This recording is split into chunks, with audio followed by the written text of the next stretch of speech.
Once you've logged into the Zoom website, you'll come to this page, which is a page full of settings where you can go ahead and set some things specifically for your account, set up meetings, look at any recordings you might have, as well as to look at the settings and change things that you might want to have changed by default. I'm going to go through the basics of the profile and the settings. I have additional videos for the meetings and the recording section. But we're just going to talk real briefly about profile and settings so that you can set things up to have a modicum of security, and also how to start a meeting and things like that. So if you click on the tab over here on the left, which says profile, you'll come to your profile page. This will have your name. It can have a picture here. If you want to change this, you click on the button and you can upload any picture you wish. It'll tell you a little bit about this. I'm currently using the Gettysburg College Master account, but if you log in as yourself, you'll have your name here and you'll have some account number. The key thing that you need here is under this personal meeting ID block right here. Now this is obfuscated at the start so that people can't be looking over your shoulder to find out, but you can go ahead and click the show buttons. This number here is your Zoom ID. This is the core ID that you have with Zoom. This is equivalent to your phone number. So in other words, this will not change. You can go ahead and create meetings either with this number or with any other number. You can create random numbers if you don't want to give out sort of your personal phone number. This is up to you depending on how you want to do this. For example, if you were to set up meetings for classes, typically what I'll do for a class is I will go ahead, create a separate meeting with a separate number attached to it, and then go ahead and we can use that as the classroom meeting. If I'm going to be meeting with my advisees, I'll probably give them out my personal meeting ID and just use that. But I wouldn't send this, for example, if somebody from off campus or whatever, like if I was working with a vendor and they wanted to talk to me, I probably would send them a different number. But this is, as I said, this is your phone number, and this in here is the link that you would send if you just want to go ahead and use the simplest possible way of creating a meeting, which would be to go ahead and just send somebody this link, and there's a little green checkbox that says use this ID for instant meetings. This is set within the settings over here. We'll get to that in 1 second. So if this does not have a green check next to it, you will not be using it for instant meetings, so you'll use a random number. But if you want to go ahead and use this for instant meetings, you can.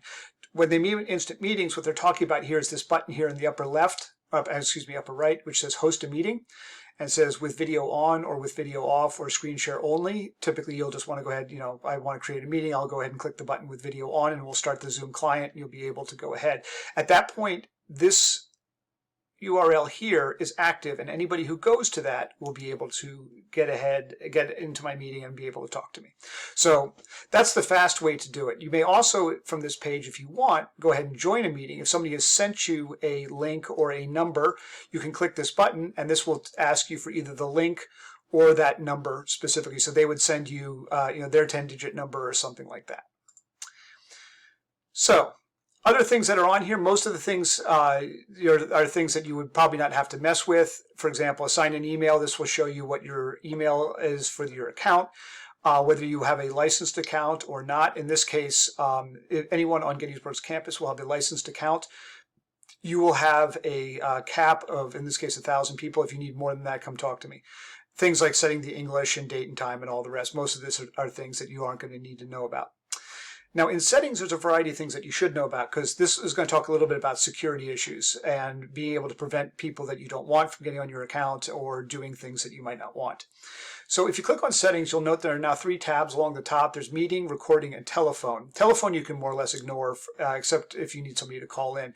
Recording we'll talk about when we talk about the recording interface, but this is where you would set specific settings for your recordings. But let's talk a little bit about the meeting ones. The very first thing it starts out with is a block for security. And in this case, you have an option to say that you have to have all meetings secured with at least one security option. By security options, in this case, they mean either a passcode or a waiting room. Now, in this case, I strongly encourage the use of waiting rooms rather than passcodes. The reason for this is that by default, usually people will just embed the passcode into the URL and then mail it to somebody. Well, that's really no security, because that's no more secure than sending them the link in the first place. You would have to send the password in a separate email or something like this, or, and that just gets to be a little bit more complicated. In a waiting room, this will dump people into a specific space in the waiting room where you can go ahead, look at their names, make sure they're people you want into the meeting, then let them in. And if they're in there and you don't know who they are, it allows you to chat with them and say, hey, I don't recognize your phone, or I don't recognize your PC. Who are you? Then you can let them in or kick them out as necessary. So I encourage you guys to use the waiting room. I find it to be more flexible than a passcode, but you can use either. You may set up, as I said, by default, I have the waiting room turned on because that's what I like to use. And in this case, I'm allowed to set up how I want the waiting room to look. For example, in this case, by default, everybody goes into the waiting room. However, I can do things like, for example, I can say anybody from Gettysburg College automatically will go into the meeting, but anybody from outside Gettysburg College will not. That's kind of a useful thing, potentially, if you have a large meeting, you don't want to sit there and continually press the button. Or, for example, you can also block out domains and things like that. But for the most part, you'll be able to decide this one. You may also choose to do a passcode. As I said, I generally don't do that because it requires a little bit more finagling to get it to work properly. Ditto for recording a passcode for instant meetings or personal meeting IDs or anything like this. So I generally don't turn on passcodes. I find it better to deal with the waiting room, and that way you can just talk to somebody before you let them in, and it's easier. This is what I mean by the passcode typically coming along with the URL. If the password's embedded in the one-click join URL, then there's no real information, there's no real security beyond what you already had with just a basic URL. You would have to unclick this and then send the password in a separate email. So I encourage you not to do that. Only authenticated users can join meetings. Now, this is something that you might want to think about. The reason for this is that all students on campus have Zoom accounts. They've at least been offered them. Not all of them have accepted, but all of them have been offered the Zoom account. If you say only authenticated users, this means that anybody who tries to get into your meeting has to be logged into the Zoom system. Now, that does not say that they are a person that you want in your system. This just means that they have an active Zoom account and that they're logged into it. Now, it's very easy to create any number of burner accounts on Zoom using, email from Gmail or something. That's just set up a burner address, and then you can create any number of Zoom accounts with these fake email addresses. So them being logged in is not necessarily a guarantee that this person is, on the up and up, but it does give you one additional way to track somebody down if they are a problem. The flip side to this, though, is that if you have a student who has not joined the Zoom system, and as again, we have had some students who've not accepted their invites to join Zoom, in that case, they would not be able to come to your class. So think carefully about flipping this switch because it does make things more complicated, and you might have a student or two saying, I can't get in, because they're used to just simply clicking on a link, and then, as I said, they'll get to the Zoom login page and they'll be like, what happened? I don't understand that. So anyway, that's something to think about. It sounds really like this makes it much more secure. I'm not sure it really does. This also says whether you are working with the web client or the client that's on your desktop, you can treat them the same. That's not really a problem. Ditto, you can say specific regions or specific countries. This gets a little bit more complicated if you need something like this. If you want to block a country to come talk to me, it's more complex than you might think. Scheduling meetings, a couple of things that you can do here. First one, start meetings with host video on. Do you want to have that set so that the video is always turned on automatically? Maybe you do, maybe you don't. That's a privacy concern. Do you want to have participant video turned on by default? Students often won't do this. This is, by the way, you cannot force them to turn their video on the far end. They have to accept and be willing to do that. So it's not like you're going to force to see them in their pajamas or something like that. You can't do that, but this will just do it by default if they allow that. Audio type, there's absolutely no reason for you ever to switch it off telephone and computer audio. Telephone gives you a backup. Allow participants to join before host. Now, this is an interesting one because if you're in a waiting room, this gets automatically turned off. The reason for this is that if you were to create the meeting, then everybody sits in a waiting room and nothing happens anyway. So what you'll have to do in this case, if you want to use a passcode, you could have people join before host, and this would allow people who aren't you to start the meeting effectively. You may or may not want that. As I said, if you want your students to all be able to join 10 minutes out of class and you know you're not going to be able to make it till the last instant, sure, go ahead. Maybe they have a chance to chat with each other. Enable personal meeting ID. Now, this is where you get that green check mark I mentioned back on the first page.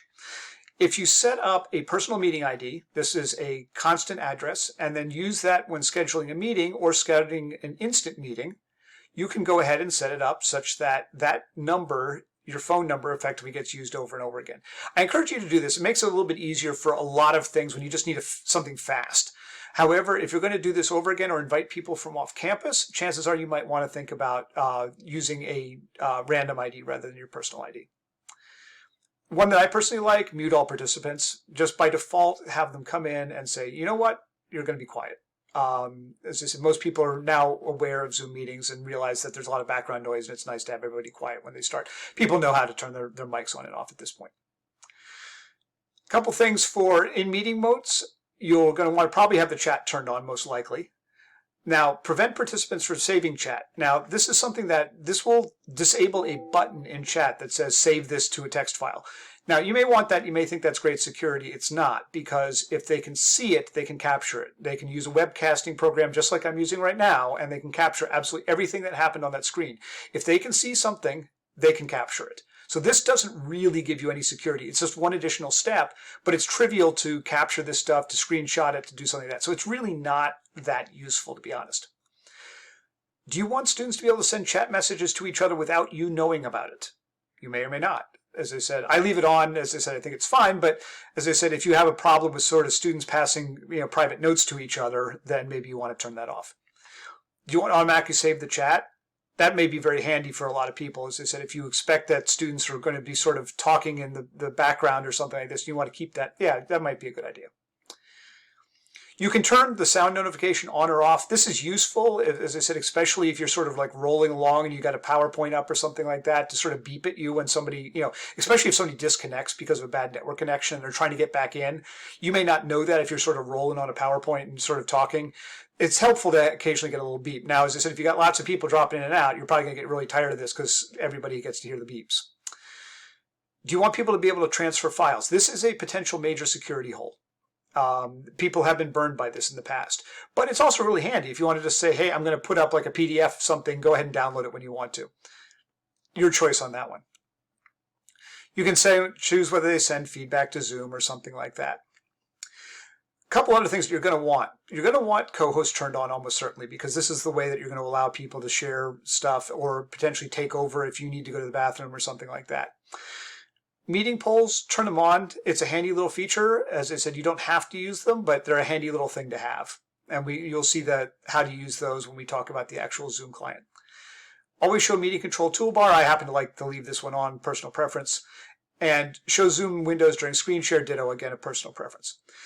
By default, screen sharing is set up so that only hosts can do this. Now, this can be overridden while you are in the middle of a class, so you don't have to worry about setting this to saying that only host can do this. At any point during a meeting, you can either give somebody co-host privileges or say you're going to allow them to start screen sharing. So this is something that you can override, but I encourage you to leave it on. This will stop Zoom bombing issues and things like that, and then only sort of release privileges when you need to, when you look at the client.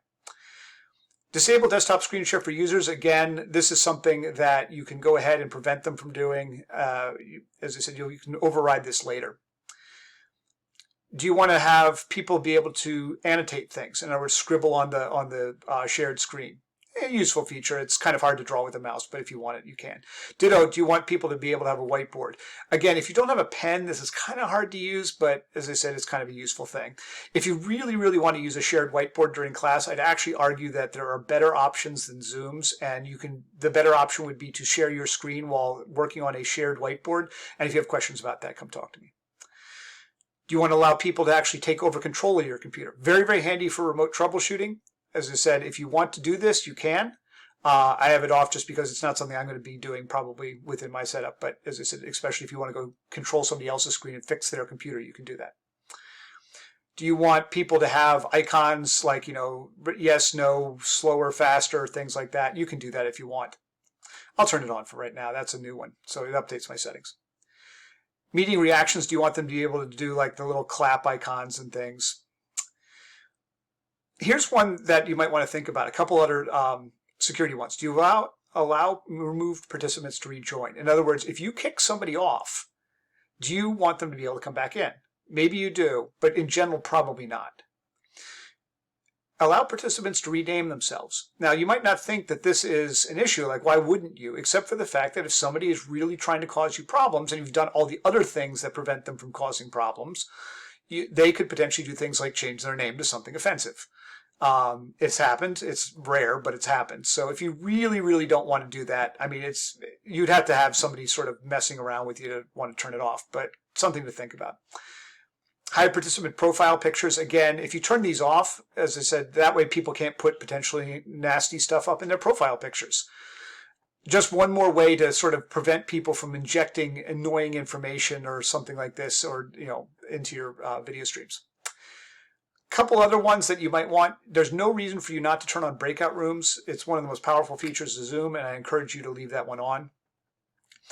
And there are some options for closed captioning for deaf people. If you have questions about this, contact me. It's much more complicated than you might think to turn this on. You actually have to have a connection to an outside agency to do it, and it is expensive. But if you actually have a need for it, let me know. You can turn on whether you want to have virtual backgrounds and video filters and fun things like that if you want to. But those are the important things there that you really need to know in this particular block of settings. So if you sort of go through and set those up the way that you want to, that's fine. The easiest thing to do, remember though, is just if you start at your profile page, the easiest thing is this is your link that you can just send people. This is the phone number you can just send people, and you can just click the button that says host a meeting with video on. And if they've got that URL and you've got this little green checkbox, there's nothing more you have to do. It literally is that easy.